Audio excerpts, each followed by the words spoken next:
고린도후서 7장 8절에서 16절까지의 말씀입니다. 그러므로 내가 편지로 너희를 근심하게 한 것을 후회하였으나 지금은 후회하지 아니함은 그 편지가 너희로 잠시만 근심하게 한 줄을 알미라.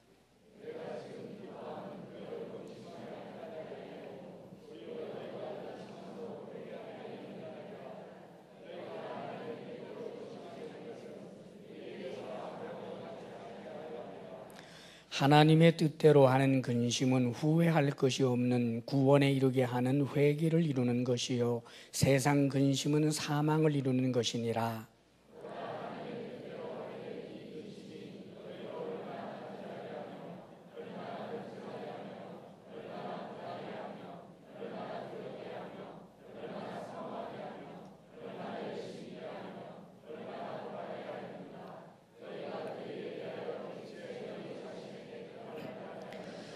그런즉 내가 너희에게 쓴 것은 그 불의를 행한 자를 위한 것도 아니요 그 불의를 당한 자를 위한 것도 아니요 오직 우리를 위한 너희의 간절함이 하나님 앞에서 너희에게 나타나게 하려 함이로라.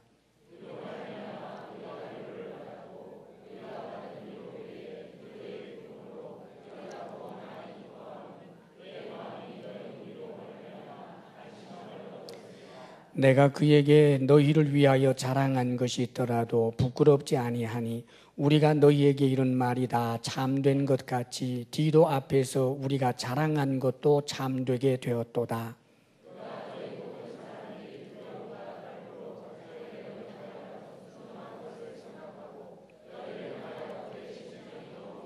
다 같이 내가 범사에 너희를 신뢰하게 된 것을 기뻐하노라.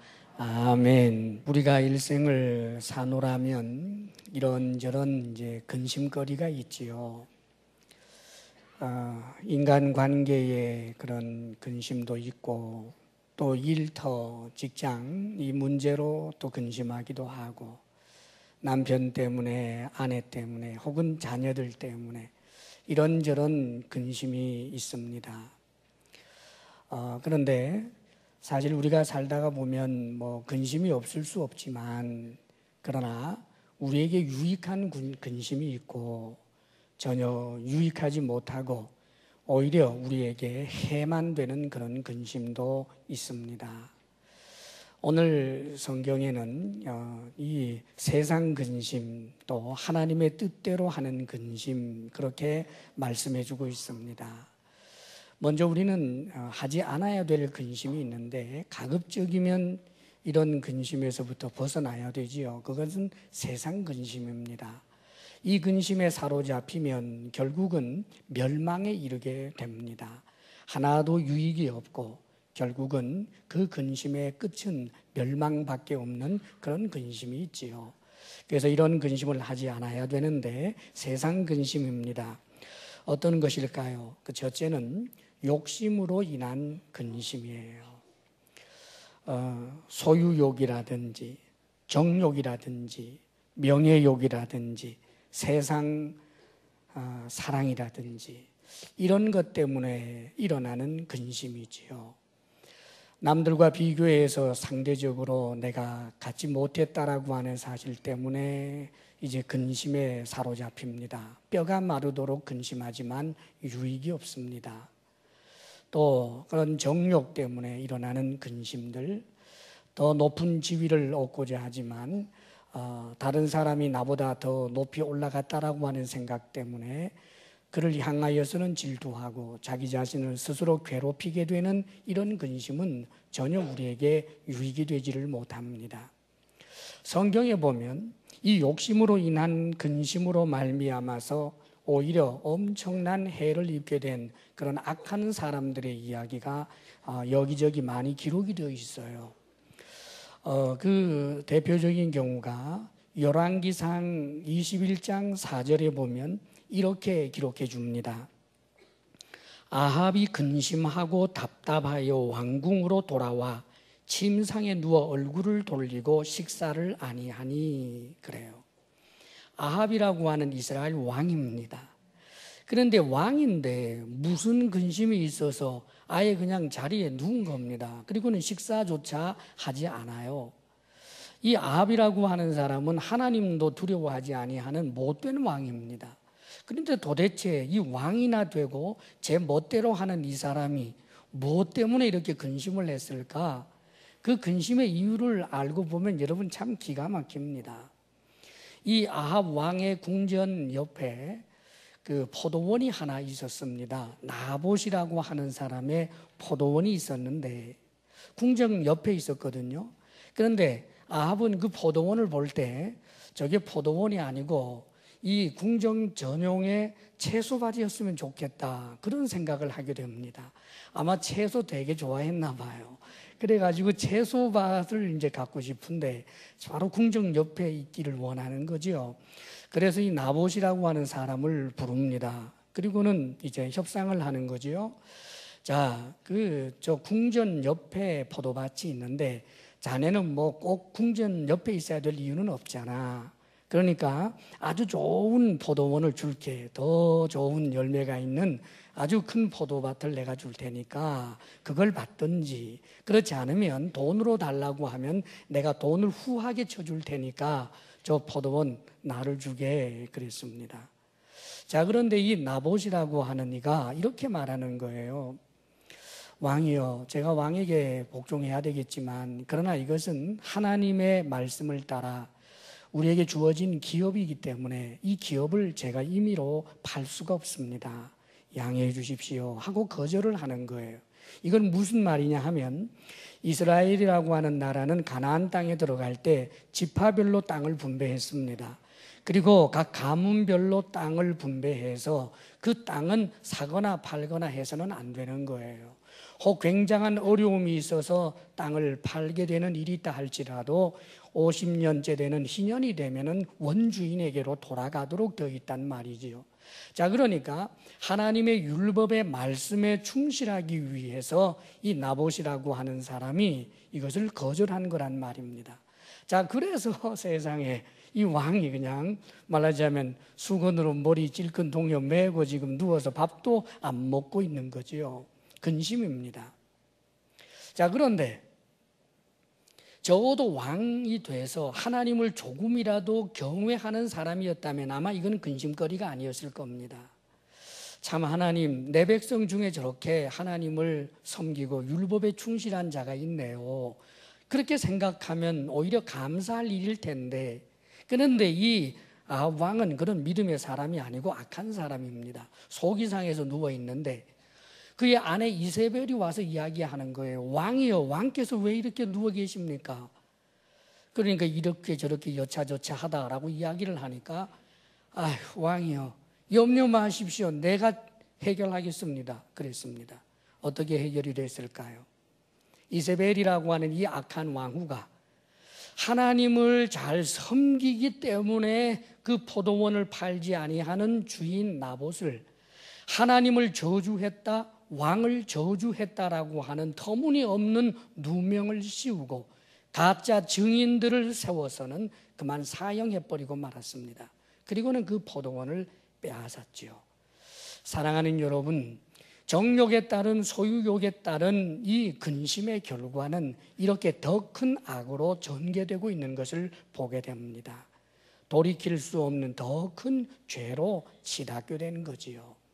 사랑하는 여러분, 소유에 대한 그 욕심이 근심으로 나아가게 되면 결국은 불의와 타협하게 되는 것을 우리는 얼마든지 보게 됩니다. 성경에는 또 이런 내용도 있어요. 암논이라고 하는 사람이 있습니다. 다윗은 왕이었고 그 당시에는 그게 큰 허물은 아니었지만 그러나 하나님께서 기뻐하신 일은 아니었습니다. 여러 처첩을 뒀지요. 그러다가 보니까 이 다윗 왕에게 아들, 딸이 많았는데 이들은 서로 배다른 그런 형제 자매들이었습니다. 그런데 암논이라고 하는 이 왕자가 그만 자기의 이복 누이 동생인 다말을 사랑하게 된 겁니다. 그런데 다말을 사랑하면서 어떻게 이제 점점점 그 관계가 발전해 가지 않으니까 그게 속이 상했는데 소위 상사병이 든 거예요. 성경은 이렇게 기록해 줍니다. 암논이 그의 누이 다말 때문에 울화로 말미암아 병이 되니라. 아니 자기 누이 동생, 이복 동생, 여동생과 이제 사랑을 할 수 없다라고 하는 것 때문에 그만 뜻대로 되지 않아서 울화가 된 거예요. 상사병이 생겼다 그 말입니다. 자, 그래서 몸져 누웠어요. 아무것도 먹지 않습니다. 말라갑니다. 자, 이런 처지가 된 겁니다. 사랑하는 여러분, 자신의 누이 동생 사랑할 대상이 아닌 대상을 사랑합니다. 자, 그것이 뜻대로 되지 아니한다고 해서 그 근심이 지나쳐서 병까지 들었습니다. 이 근심이 그에게 아무런 유익을 주지 못합니다. 이렇게 누워있는 그에게, 원래 악한 사람에게는 악한 사람이 다가오는 법이에요. 못된 친구 한 사람이 왔습니다. 그가 그렇게 묻지요. 왕자께서 어떻게 이렇게 누워 계십니까? 무슨 일이 있습니까? 내가 다말, 내 누이 동생, 배다른 누이 동생 다말을 너무 사랑하는데 걔가 내 말 안 들어 그러는 거예요. 그러니까 이 간교한 자가 이렇게 사주를 합니다. 왕자님 이렇게 하세요. 이제 몸이 좀 낫더라도 일어나지 말고 그냥 계속해서 아프다고 누워 있으십시오. 그러면 왕께서 오실 겁니다. 왕이 와서 이렇게 병문안을 올 때 왕에게 그렇게 얘기하세요. 내 누이 동생 다말이 만들어주는 음식만 먹으면 일어날 것 같습니다. 그렇게 얘기하라는 거예요. 그래서 왔을 때 당신 알아서 하면 되지 않겠느냐, 그 소리 아닙니까? 자, 그래서 누워 있었더니 아닌 게 아니라 다윗 왕이 찾아왔습니다. 그랬더니 하는 말이, 누이 동생 다말이 만들어주는 음식만 먹으면 힘이 날 것 같아요. 이렇게 찌질한 소리를 해요. 그런데 이 아들이 뭐라고 할 수 없이 다윗 왕이 자기 딸 다말에게 얘기하는 거죠. 어떻게 하겠니? 네 오라비가 참 못났는데 그래도 네가 해주는 음식 먹으면 힘을 낸다고 하니 어떻게 하겠냐? 가서 음식 좀 만들어줘라 그랬어요. 그래서 다말이 와서 이제 음식을 만들고 그러는데 막상 차려놓으니까 안 먹습니다. 그러면서 하는 소리, 사람들 다 나가게 하고 그 음식을 침상으로 가지고 와 직접 떠먹여줘라. 나 좀 떠먹여주면 내가 힘을 낼 것 같아.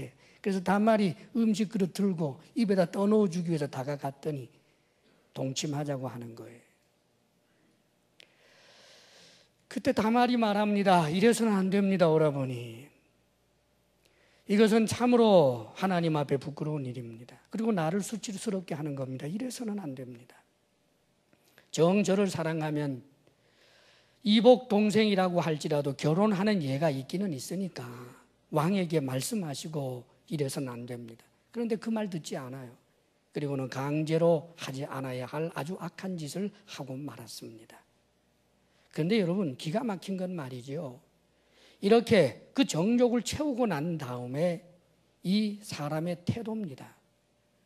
갑자기 암논이라는 자가 그렇게 사랑했던 다말이 꼴도 보기 싫어지는 거예요. 사랑하는 여러분, 너무너무 사랑해서 근심해서 병까지 들었는데 욕구 채우고 나니까 보기가 싫어요. 그게 사랑입니까? 사랑이 아닙니다. 그건 정욕입니다. 이 정욕 때문에 근심했던 거예요. 지고지순한 사랑 때문에 근심한 게 아니라는 말입니다. 흔히들 이 세상에서는 사랑이라고 하지만 알고 보면, 뒤집어 보면 정욕에 불과한 것 가지고 심각한 사랑인 양 하고, 결국 알고 보게 되면 그것은 부정한 짓인데도 불구하고 로맨스처럼 착각하는 그런 경우가 있습니다. 사람은 그런 것입니다. 자, 그렇게 해서 오히려 이 다말을 쫓아내지요. 다말이 또 막습니다. 이래서는 안 됩니다.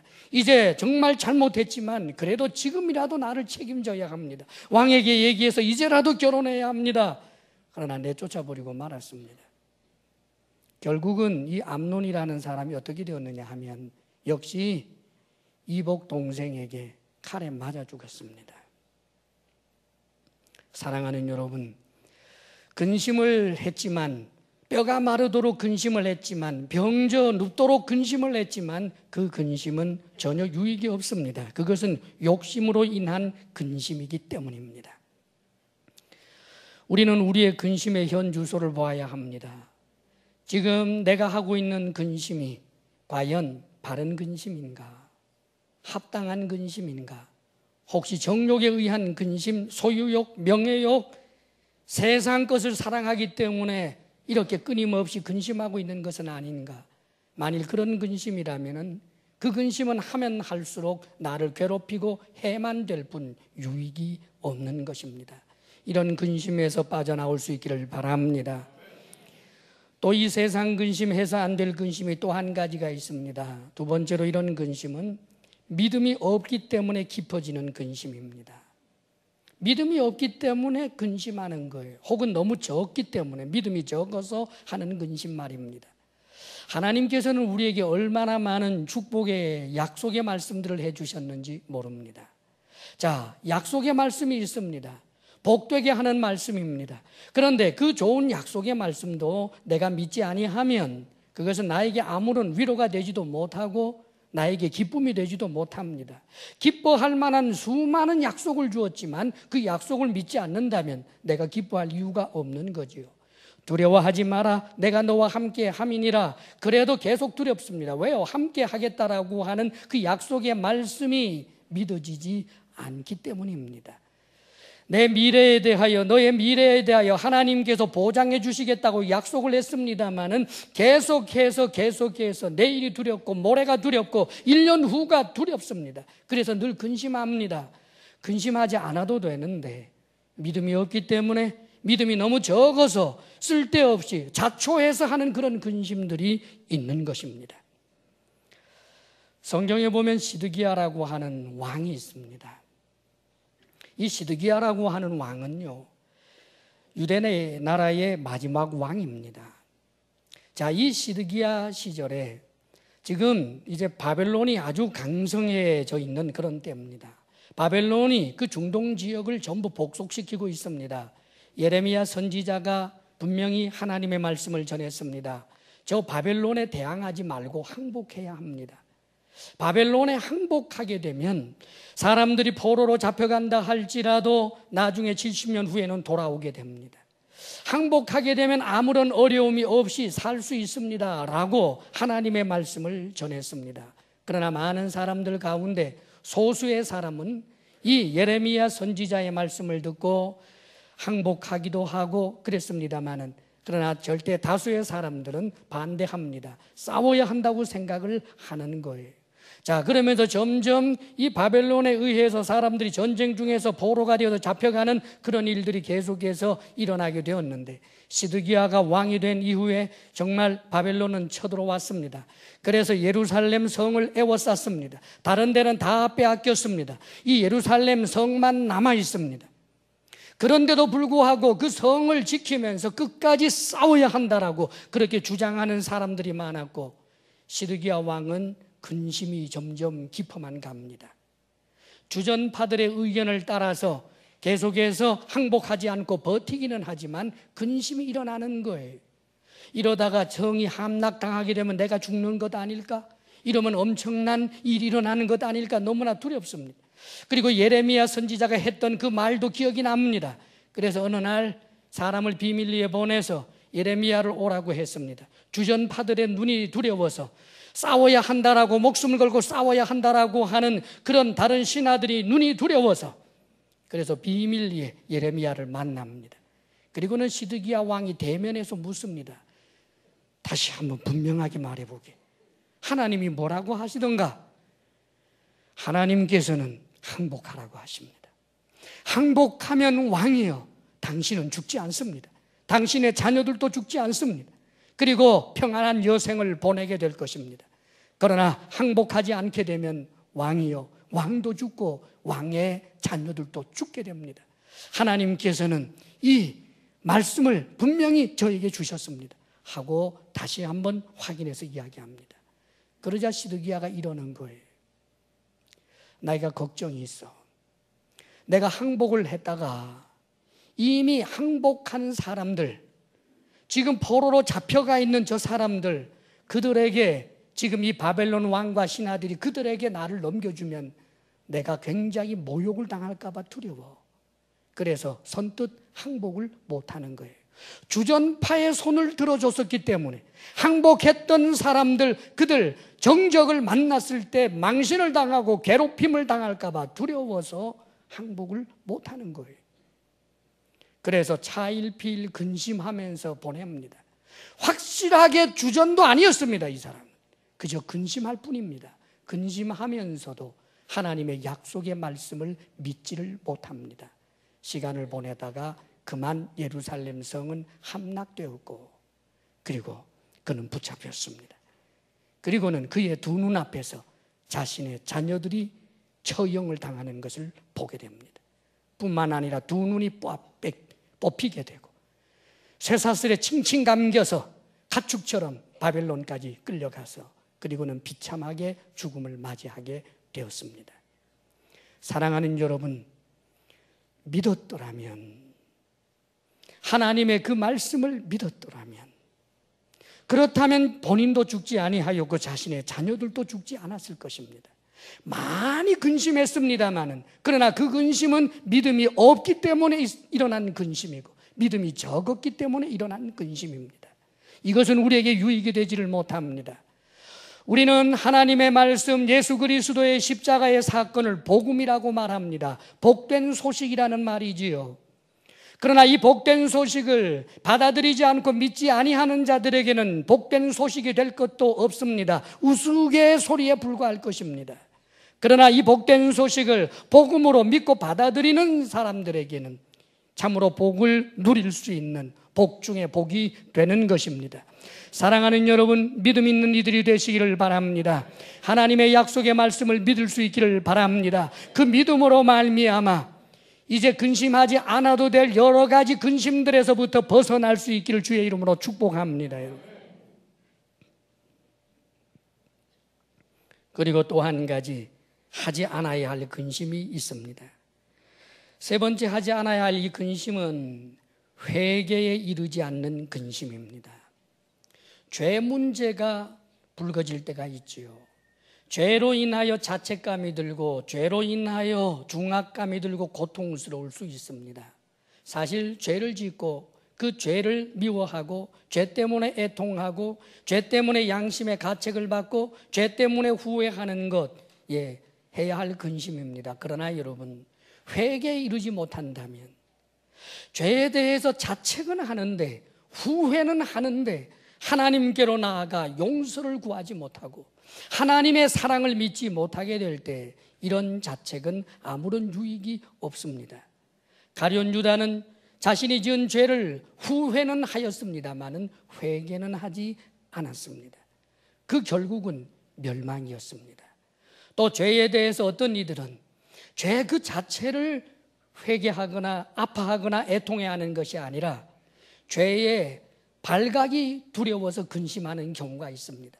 죄 자체를 근심하는 것이 아니라 죄가 발각될까 봐 근심하는 것입니다. 이게 탄로나면 어떡하지? 이것이 드러나면 어떡하지? 그래서 근심합니다. 그래서 완벽한, 드러나지 아니할 만한 완벽한 그런 대책만 있다면 더 이상 근심할 필요가 없는 그런 죄의 문제를 가진 이들이 있습니다. 사랑하는 여러분, 딱 한 노릇입니다. 아무리 근심한다 할지라도 그것이 회개에 이르지 못하고 하나님 앞에 나아가 용서를 구하지 않는다면 이 회개에 이르지 못하는 이런 죄에 대한 모든 근심들은 그에게 아무런 유익을 주지 못하는 것입니다. 그렇다면 오늘 성경에 우리가 해야 할 근심, 하나님의 뜻대로 하는 근심에 대해서 말씀해 주고 있습니다. 하나님의 뜻대로 하는 근심이 어떤 걸까요? 그것은 첫째로 이웃 사랑으로 인한 근심입니다. 이웃을 사랑하기 때문에 그래서 하는 근심이지요. 이웃의 어려움을 보면서 함께 애통해하고 이웃의 고통을 보면서 함께 고통하는 이웃 사랑으로 말미암은 근심입니다. 영혼을 구령하기 위하여 그 영혼을 사랑하기 때문에 하는 그런 근심, 연약한 한 영혼을 견고하게 세우기 위하여 영적인 아비가 되고 어미가 되었기 때문에 당할 수밖에 없는 그런 근심, 로마서 9장 1절 2절에 사도 바울은 이렇게 기록해 줍니다. 내가 그리스도 안에서 참말을 하고 거짓말을 아니하노라. 나에게 큰 근심이 있는 것과 마음에 그치지 않는 고통이 있는 것을 내 양심이 성령 안에서 나와 더불어 증언하노니 그럽니다. 큰 근심이 있다라고 그러네요. 그치지 않는 고통이 있다라고 그럽니다. 바울이 말입니다. 적어도 바울 정도 되는 대사도라고 한다면 그는 근심을 졸업한 사람처럼 생각됩니다. 아무것도 근심할 일도 없고 기뻐하기만 하면서 살 것 같습니다. 그런데 이게 웬일입니까? 바울과 같은 위대한 사도가 근심을 하는데 큰 근심이라고 말합니다. 이 근심이 지나쳐서 끊이지 아니하는 계속되는 고통이라고까지 표현합니다. 도대체 바울이 가졌던 그 근심, 그 고통, 쉬지 아니하는 그 고통은 도대체 무엇이었을까요? 남과 같이 갖지 못한 것 때문이었습니까? 남과 같이 높아지지 못함 때문이었습니까? 남들이 나를 알아주지 않는다라고 하는 자괴감 때문에 당하는 그런 고통이었습니까? 그런 근심입니까? 아니었습니다. 바울이 가졌던 근심은 자신의 동족 때문에 가졌던 근심입니다. 자신의 고륙, 형제, 자매들, 자신들의 동포, 자신의 민족, 이들이 예수 그리스도를 거부하고 복음을 거부하는 그런 고륙을 볼 때마다 그는 말로 할 수 없는 그런 근심과 고통에 사로잡히게 된 것입니다. 사랑하는 여러분, 우리에게는 어떤 근심이 있습니까? 이런 근심이 내 근심 목록에 혹 있습니까? 내 근심 목록에 이웃 사랑하기 때문에 당하는 그런 찔림과 아픔이 있습니까? 사랑하는 내 아들, 딸이 예수 그리스도를 믿지 아니함으로 인하여 당하는 그 근심 있느냐 그 말입니다. 내가 직장에서 늘 만나는 내 직장 동료들, 그가 화사하게 화장을 하고 멋지게 옷을 입고 점점 승승장구하면서 진급하고 또 승진하는 그런 모습을 보면서 좋아라 웃고 있고 세상을 다 소나기에 쥔 것처럼 큰 소리치고 있는 그를 보면서도 그에게 주어질 영원한 천국을 생각하며 아파하는 마음, 근심하는 마음을 가지고 그 아픔으로 하나님 앞에 나아가 기도하면서 그 한 영혼이라도 구원하기 위하여 계속하여 조심스럽게 접근해가는 그런 근심이 있느냐는 말입니다. 사랑하는 여러분, 우리는 적어도 이런 근심이 있어야 하는 것입니다. 이웃 사랑으로 인한 근심 말입니다. 오늘 본문 8절을 보게 되면 바울이 이렇게 기록합니다. 8절 말씀 함께 읽어볼까요? 시작. 그러므로 내가 편지로 너희를 근심하게 한 것을 후회하였으나 지금은 후회하지 아니함은 그 편지가 너희로 잠시만 근심하게 한 줄을 알미라. 고린도 교회를 세웠습니다. 그런데 고린도 교회에 문제가 생겼어요. 율법주의자들로 인하여 저들의 신앙의 근간이 흔들리고 있습니다. 그런데 바울은 그것 때문에 엄청난 고통과 근심이 있었던 거예요. 자신이 세운 교회 성도들이 믿음의 길에서부터 흔들릴 때 근심하지 않는다면 말도 안 되는 거지요. 이것이 너무나 근심이 되었기 때문에 하나님 앞에 기도하고 그러면서 그가 편지를 썼습니다. 지금 우리가 읽고 있는 이 고린도 후서 전에 고린도 전서 사이에 썼던 편지가 또 하나 있습니다. 고린도 전서 다음에 쓰는 편지, 그것을 지금은 우리가 읽을 수는 없습니다만 눈물의 편지라고도 말하고 혹은 준엄의 편지라고도 말합니다. 자, 그것은 무엇이냐 하면 이 눈물의 편지를 보낼 때 사도 바울이 그들을 위로하는 편지를 보낸 건 아니에요. 눈물을 흘리면서 방울방울 눈물을 흘리면서도 그 내용은 준엄했습니다. 죄를 책망하는 것이었습니다. 아주 호되게 죄를 책망하는 그런 눈물의 편지, 준엄의 편지를 썼단 말이지요. 그런데 그걸 써놓고 그 편지를 보내놓고 바울의 마음속에는 후회가 막 몰려오는 거예요. 혹시 이 편지 받고 저 고린도 교회 성도들이 막 근심하다가 그만 신앙을 떠나버리면 어떡하지? 아, 내가 그 편지, 눈물 편지 그거 쓸 때 조금 더 부드럽게 할 걸. 아, 내가 왜 그때 그런 단어를 선택했지 하는 후회가 막 몰려온단 말입니다. 사랑하는 여러분, 놀라운 일입니다. 바울이 도대체 어떤 사람이었습니까? 왕 앞에서도, 총독 앞에서도 포승줄에 꽁꽁 묶여있는 채로도 담대하게 하나님의 말씀을 전하면서 눈 한 번 깜빡이지 아니하는 그 대장부 바울이 이상할 정도로 고린도 교회 성도들에게는 편지 하나 보내놓고 그 편지가 조금 신랄하다고 해서 후회가 몰려올 정도로 고린도 교회 성도들, 그 연약한 성도들을 향하여 노심초사하고 있는 이런 모습을 보게 됩니다. 왜요? 그 영혼을 사랑하기 때문입니다. 사랑하는 여러분, 사랑하면 상대방 앞에서 약자가 되는 법입니다. 사랑하면 상대방 앞에서 자신을 낮출 수밖에 없는 것입니다. 그렇게 대담했던 바울이 고린도 교회 성도들 앞에서 그들이 혹시라도 실족할까 봐 두려워하고 후회하는 이 연약함이 바울에게 있었습니다. 이것은 영적인 아비요 어미의 모습이라는 말입니다. 사랑하는 여러분, 교회 신앙생활하면서 영적인 아비, 영적인 어미의 마음을 가져본 적이 있습니까? 우리가 신앙생활을 할 때 나 혼자만 예수님 잘 믿고 나 혼자만 복 받으면 된다라고 생각하는 것은 얼마나 안타까운 일인지 모릅니다. 교회는 공동체입니다. 신앙인들 가운데 함께 어우러져 가면서 때때로 연약한 사람이 있습니다. 정말 힘들게 하는 사람이 있습니다. 그러면 그 사람과 단절하고 그 사람을 도려내버리면 그만인 것이 아닙니다. 여러분, 쌓고 가고 업고 가고 울면서라도 가는 것입니다. 나에게 중압감이 될 만한 근심 덩어리가 되었다고 할지라도 그는 내 형제요 내 자매인 것입니다.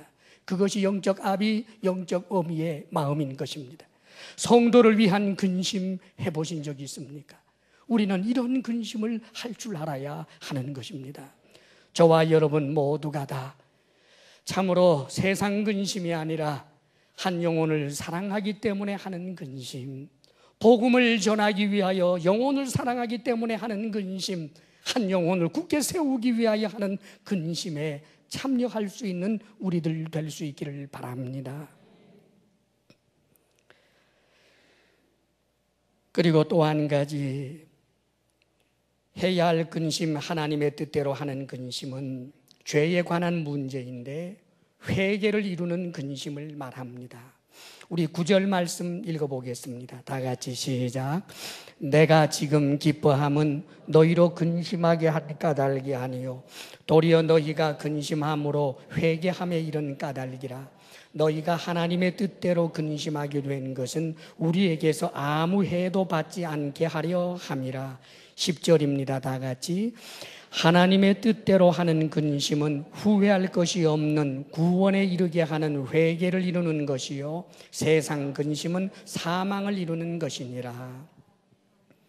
바울이 편지를 보내놓고 후회까지 할 정도였습니다. 그런데 이제는 후회하지 않는다라고 말합니다. 왜 그럴까요?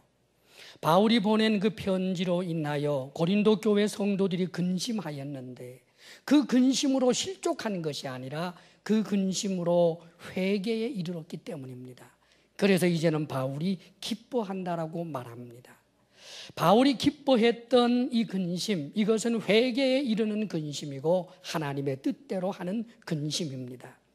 우리가 신앙생활 하노라 보면 저도 여러분도 연약하기 때문에 죄의 현실 가운데 우리가 쓰러지고 넘어질 때가 있습니다.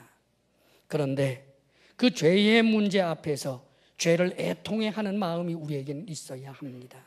죄를 아파하고 죄 때문에 근심하는 것입니다.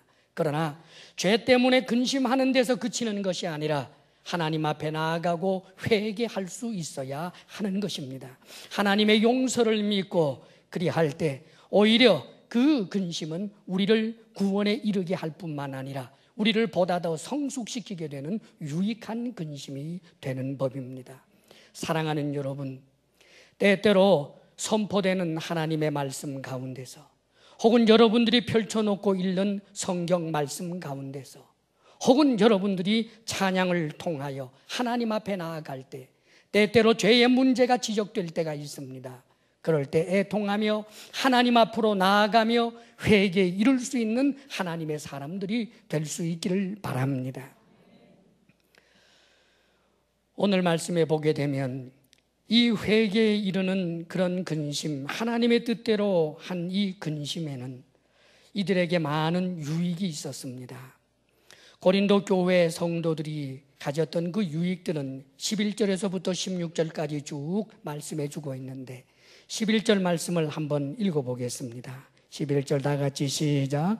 보라, 하나님의 뜻대로 하게 된 이 근심이 너희로 얼마나 간절하게 하며 얼마나 변증하게 하며 얼마나 분하게 하며 얼마나 두렵게 하며 얼마나 사모하게 하며 얼마나 열심 있게 하며 얼마나 벌하게 하였는가. 너희가 그 일에 대하여 일체 너희 자신의 깨끗함을 나타내었느니라. 고린도 교회 성도들이 하나님의 말씀 그 편지를 읽고서 그들이 근심함으로 회개에 이르게 되었더니 오히려 그들에게 말로 할 수 없는 유익들이 찾아왔습니다. 보라, 하나님의 뜻대로 하게 된 이 근심이 너희로 얼마나 간절하게 하며 그럽니다. 사랑하는 여러분, 신앙생활은 간절해야 합니다. 고린도 교회 성도들에게 있어서 신앙생활이 한때는 참으로 간절했습니다마는 그러나 저들이 시간이 지나가면서 그만 취미생활과 같이 전락해버리고 말았습니다. 우선순위가 없습니다. 간절하지 않습니다. 그저 취미생활하는 정도와 방불했습니다. 그러나 이제 이들은 그렇지 않습니다. 얼마나 간절하게 하나님을 향하여 나아가게 되는지 모릅니다. 신앙의 우선순위를 철저하게 지킬 줄 아는 사람들이 되었습니다.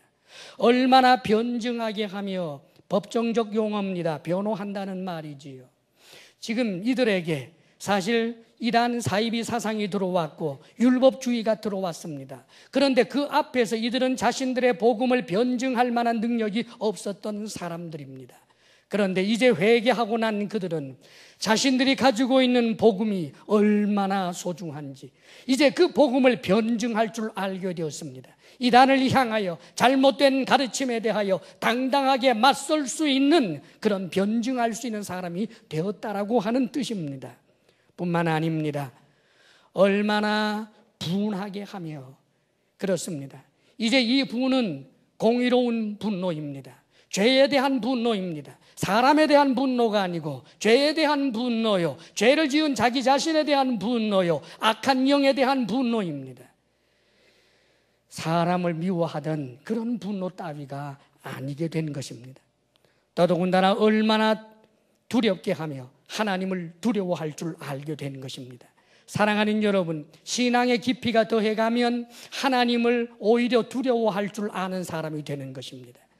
신앙이 좋다라고 하는 것은 하나님을 하나님으로 대접할 줄 아는 것입니다. 하나님 앞에서 옷깃을 여미고 하나님의 불꽃 같은 눈 앞에서 잘못된 일들을 마음껏 할 수 없는 것입니다. 하나님을 두려워할 줄 알게 됩니다. 회개에 이르는 근심 이후에 일어난 저들의 변화입니다. 얼마나 사모하게 하며 하나님을 사모하고 예배를 사모하고 주의 종인 바울을 사모합니다. 얼마나 열심히 있게 하며 뜨거운 열심히 있는 사람들 되었습니다. 차지도 덥지도 아니한 그런 사람들, 미지근한 사람이 아니라 아주 뜨거운 열심히 있는 이들이 되었습니다. 얼마나 벌하게 하였는가. 무슨 말입니까? 교회 안에 악들이 있었습니다마는 좋은 게 좋지 뭐 하고 그냥 갔습니다. 그건 내 문제가 아니고 네 문제잖아 라고 생각을 했습니다. 고린도 교회 안에 심지어는 아들이 아버지의 첩과 더불어 살아가는데도 불구하고 그것은 네 문제니까 하며 아무도 관여하려고 하지 않았습니다. 벌을 준다라고 하는 것, 책망한다라고 하는 것, 교회 공동체 내에서 징계를 한다라고 하는 것을 이들은 생각지도 못했었습니다. 그러나 회개한 이들, 이제는 깨끗해진 이들은 그럴 수가 없었습니다. 교회 공동체 안에서 현저한 죄를 지은 그 사람을 그 죄인은 미워하지 않지만 죄에 대하여 분명히 책벌을 했습니다. 이제는 더 이상 성찬식에 그 문제를 해결할 때까지는 나올 수 없습니다. 이제 그 악한 짓에서부터 떠나야 합니다 라고 교회 리더십들은 그렇게 세워나가기를 시작했습니다. 사랑하는 여러분, 이렇게 하나님의 뜻대로 하게 된 이 근심 이후에 고린도 교회 성도들은 얼마나 성장하고 얼마나 성숙하게 되었는지 모릅니다. 그뿐만 아니라 바울과 디도와 같은 이들이 고린도 교회를 더욱더 신뢰하게 되었고, 그리고 고린도 교회 성도들은 참으로 하나님께서 주신 사명을 위하여 힘있게 달려갈 수 있는 멋진 교회가 될 수 있었던 것입니다. 사랑하는 여러분, 이제 결론적으로 말씀을 드리려고 합니다. 우리가 사노라면 이런저런 근심에 휩싸일 때가 있습니다. 사실은 세상 근심, 정욕 때문에, 욕심 때문에 나오는 근심, 믿음이 적거나 믿음이 없어서 생기는 근심, 죄에 대해서 자책하기는 하지만 죄가 발각되지 않기만 바라는 그런 요행을 바라는 근심, 이런 따위의 근심은 우리에게 없을수록 좋을 것입니다. 그러나 사랑하는 여러분, 저도 여러분도 연약한 존재, 때때로 우리의 근심은 하나님 앞에서 그렇게 합당치 않은 근심을 할 때가 많습니다.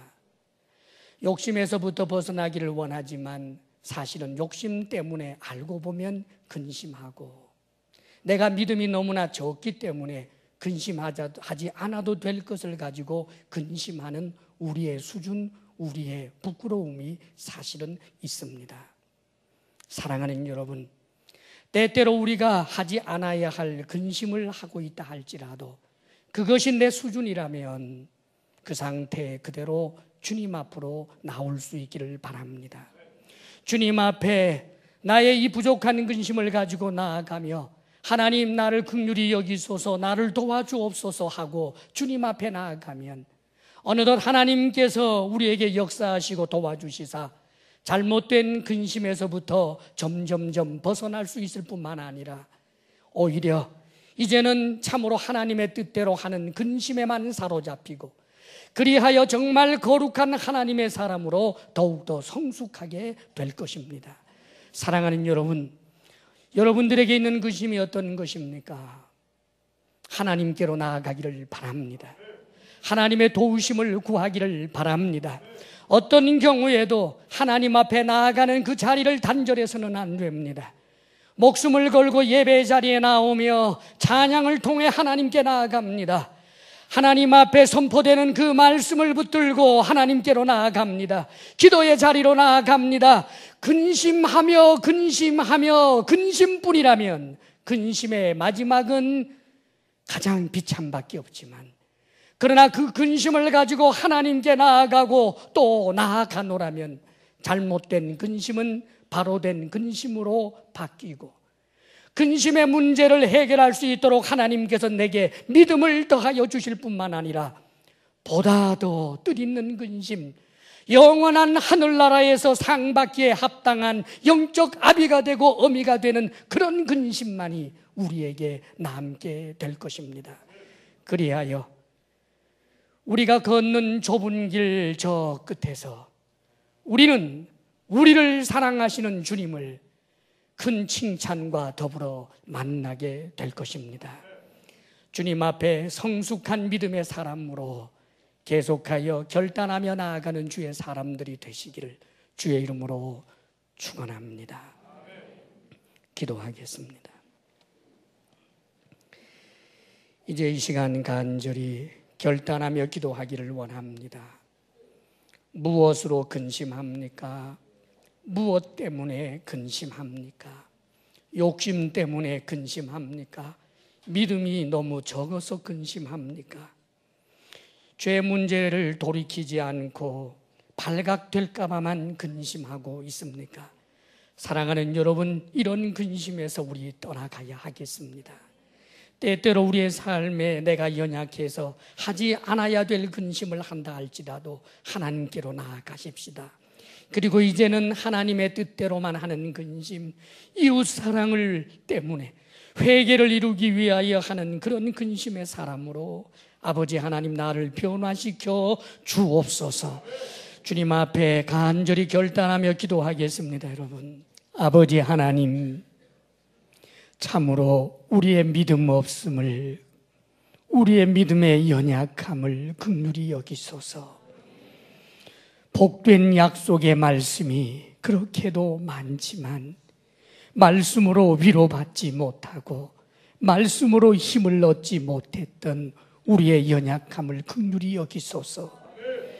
오 주여, 믿음 적은 연고로 근심하고 또 근심하고 우리의 욕심 때문에 근심하지 않아야 할 것들을 근심하고, 오 주여, 죄의 문제를 주님께 가지고 나와 회개하고 용서받지 못하고 여전히 죄의 현실 가운데 근심에만 사로잡힌 우리들을 용서하여 주옵소서.